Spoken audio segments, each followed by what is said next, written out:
ই family man season 3 web ছিৰিজটো চালোঁ কেনেকুৱা আছে আগৰ ছিজনতকৈ ভাল আছে নে বেয়া আছে মনোজ বাজপেয়ী এজ এ তিৱাৰী ডাইলগবোৰ এনেকুৱা টনত কৈ যে হাঁহিয়ে উঠিছে স্পেচিয়েলি তিৱাৰী আৰু জেকেৰ মাজত যেতিয়া কাজিয়া হয় সেইকেইটা সময়তে কিন্তু ডাইলগ ডেলিভাৰীবোৰ মজা কৰিছে কিন্তু সেইখিনি একদম এনেকুৱা হিচাপত টনত ক'ব যে একদম হাঁহিয়ে উঠি যায় এইটো ছিজনত মেইন ভিলেন জয়দীপ এলাহাবাদ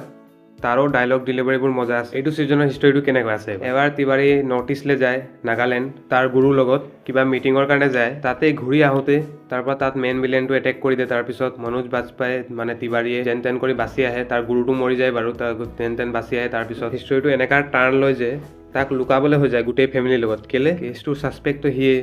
তাৰপিছত তিৱাৰীক গভৰ্ণমেণ্টে ধৰিব পাৰে নে নাই আৰু তিৱাৰীৰ গুৰুটোক যোনে মাৰিলে তিৱাৰীয়ে তাক ধৰিব পাৰে নে নাই তাৰপিছত চিৰিজটো চোৱা ৱেব চিৰিজটোৰ টোটেল 7টা এপিছড আছে তাৰপিছত কেমিঅ' এটা আছে বিজয় সিতুপতিৰ চাব হ'লে এমেজন প্ৰাইম ভিডিঅ'ত পাই যাব মই ৰেটিং দিছোঁ 3.5 আউট অফ 5